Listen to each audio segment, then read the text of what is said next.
Hey everybody, welcome back to my channel.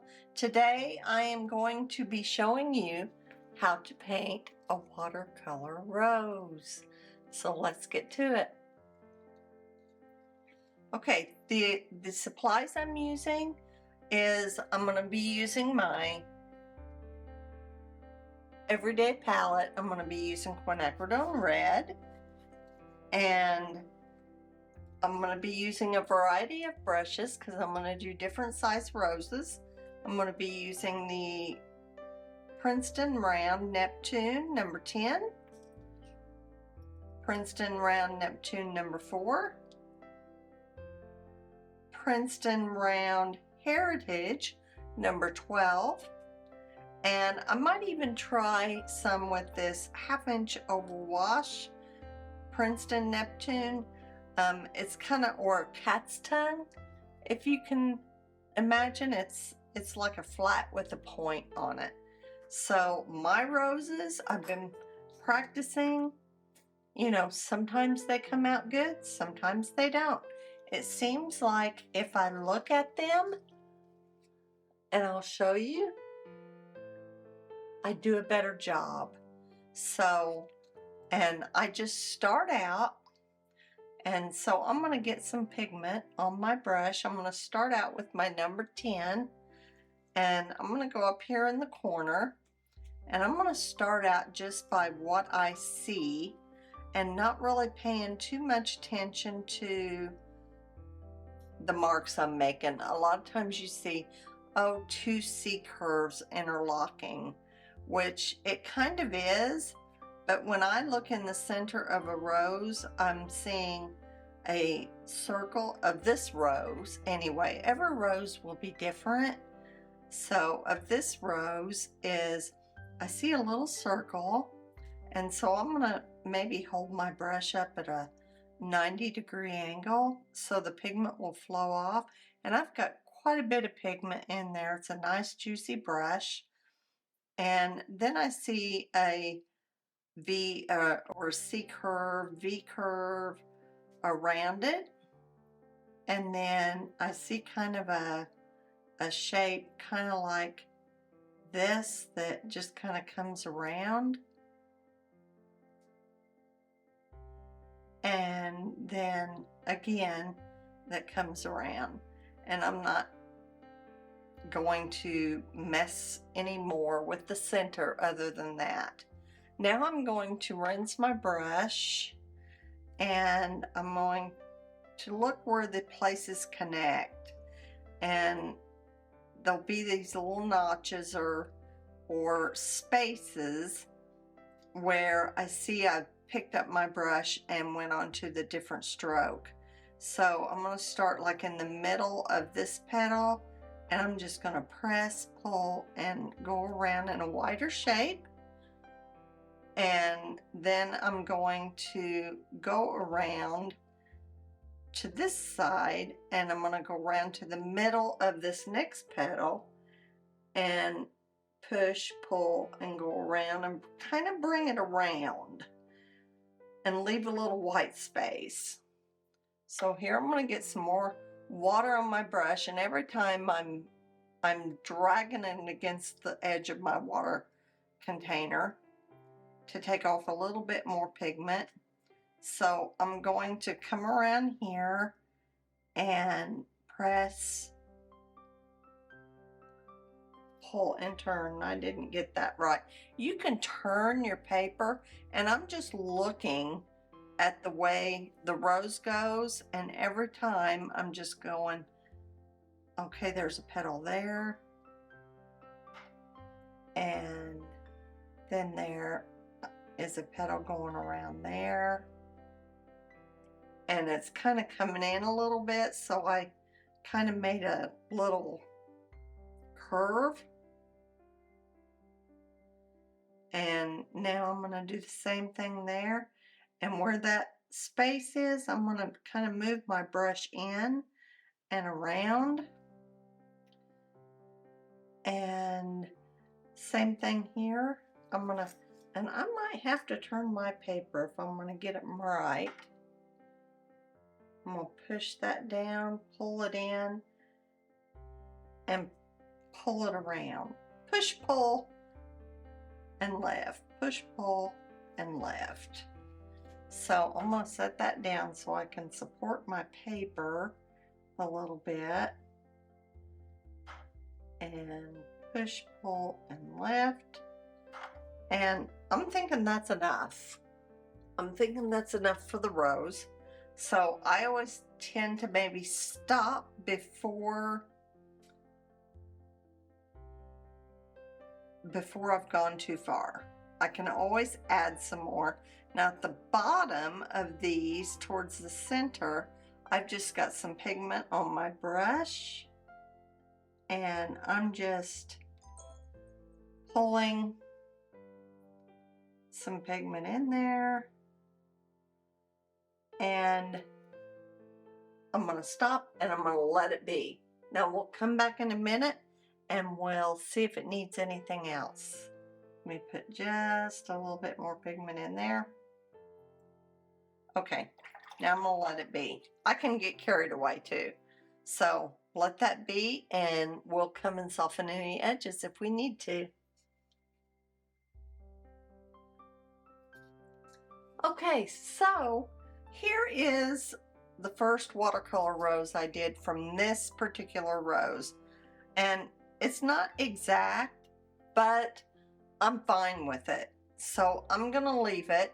The only other thing I might do is I might get some, and I'm working with Green Apatite Genuine, and I might just come down here from the center and make a stem, maybe make some sepals. And I am very loose with this, and a couple leaves. Maybe make that stem a little, and I'm gonna call it done, because I don't want to go in there. Now you could go in there and put some darker pigment, but you gotta let it dry totally or you're gonna have back runs. So I'm happy with this. It looks like a watercolor rose, a loose watercolor rose. Now if I wanted something that was more tight and defined, I would probably draw it out first. But I'm going to do it again, and I'm going to do it with a smaller brush. No, maybe I'll do it with this Princeton Heritage number 12.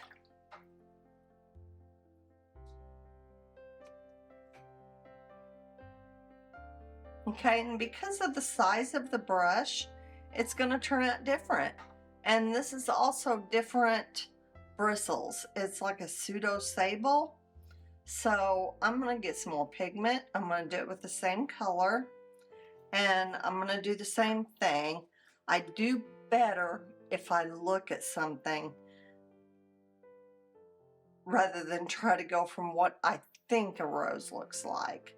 So I'm going to turn it a little bit different, and I'm seeing some V's and some half circles and some squigglies and some ruffled edges, and I'm just going to go around there until I got the center, and then I'm going to come back. I'm going to rinse my brush and pull it against the edge. And what I'm doing is, you can see, oh, I have dirty water, but I'm just dipping my brush and pulling off a little bit of pigment. So I'm grabbing some water, and that's what I'm doing. So I'm going to come here at the top first. No, I think I'll go at the bottom. So I'm seeing where these two parts connected. Don't have too much water on your brush or it'll go down and flood your flower. So then I'm going to come around here, make a larger petal, and then same thing over here. And it doesn't matter if they touch a little bit, but you want to leave some white space. So now I'm going to come over here and come around, and I'm going to make that edge a little roughly with the tip of my brush. come around here because they connected right here, and get some more water and come around here from about the middle. I hope you can see.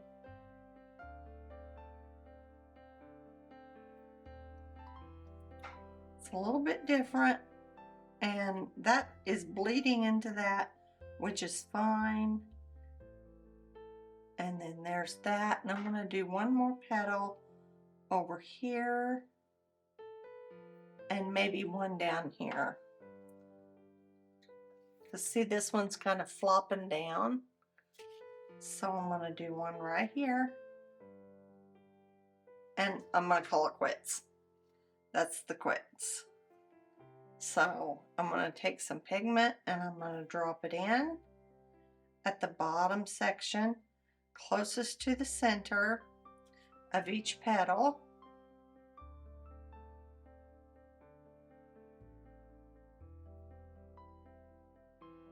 And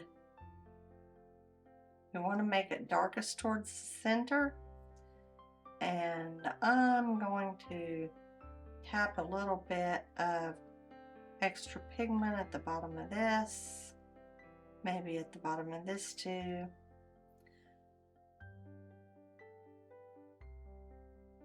Okay, now I'm going to let it be. I'm not going to touch it again until it dries. That is so important if you want, you know, a really natural look that's not overworked. Because when I was first practicing on roses, I was overworking them. I was going in and trying to fix all these bleeds, and it turned out that they were so much prettier when I just stepped back when I thought, you know, it was almost done, but maybe I just needed to add this, or maybe I just needed to add this. But if I had quit early, then they turned out prettier. So let's let this dry and we'll come back. Okay, before I do though, I'm gonna go in because sometimes I think it's really pretty when the stem bleeds into the flower. So I'm gonna come in here and put that stem in and see how that bleeds into the flower. And I think sometimes that is so pretty. I'm going to twist my brush and get those sepals. And then, so I tend to do my leaves before the flower dries. I got a little bit of dry brushing there, but that's okay. That just adds to the texture a little bit. All right, we'll come back and we'll do it with a smaller brush next. Okay, so I'm liking the way that looks. It's not totally dry yet, but I'm gonna move on to the next one. And before I go on to that smaller brush, I'm gonna try it with this cat's tongue. So it's a little bit shape of brush, so we might get a little bit different shape of rose. So I'm going to, same concept, I'm going to look at the rose and I'm going to draw my shapes. You could turn it a different way to get a different shape. And this is wanting to go more square on me. So I'm going to kind of wiggle my brush a little bit to get, this is wanting to go a little bit bigger. Okay, so I'm going to take some pigment off and start with these outer petals. I don't know if this will turn out, but we'll see.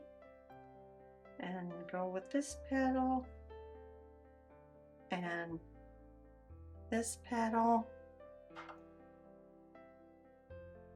this petal,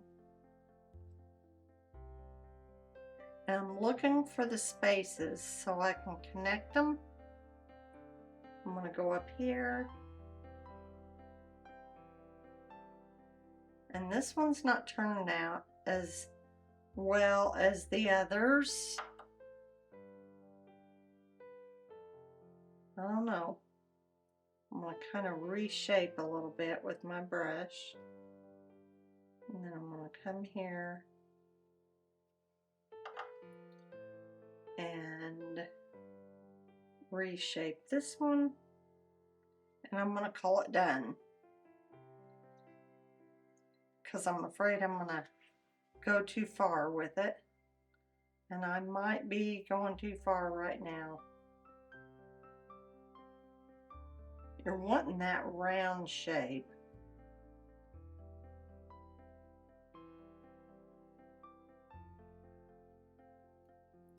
So see, I think I went too far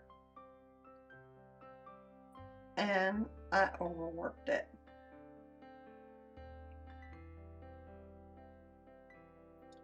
Putting some, if you use arches, you'll have more drying time. Yeah, I don't like the result that I got with this one as much as I did those. You want it darkest towards the center.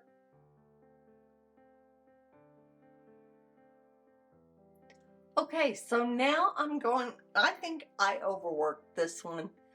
The brush was too big. I didn't stop in time. I didn't lift in time. So I would say that is not the right way to do a watercolor rose. I would, you know, but the only way you're going to know which brush is best for you is to practice, try different brushes. But this time I'm going to use a number 4. This is a teeny tiny brush. And believe it or not, you can get pretty big with this one. So I'm going to do the same concept. I've got my rose here. I'm looking at it. I'm going to try. Okay, so I'm got my center done there. And now I'm going to start making the leaves wider. So, and I'm going to go there and come around. And I do my first 2 around the side and the bottom, and then I'll go around the top.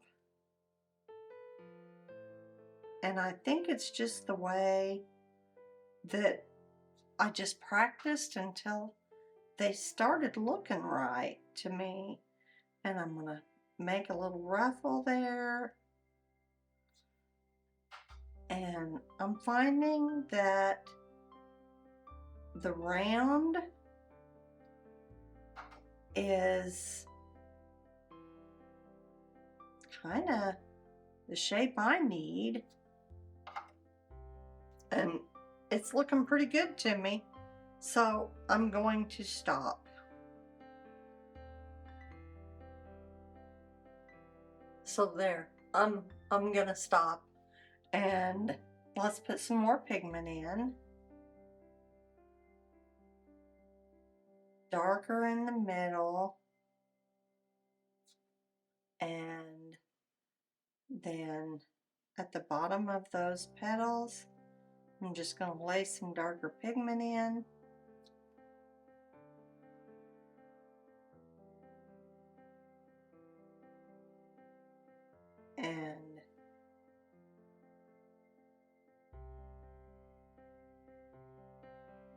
And then I'm going to let it be. Let it be. I think we try to work over our watercolors too much, but they are so beautiful when you just let them be.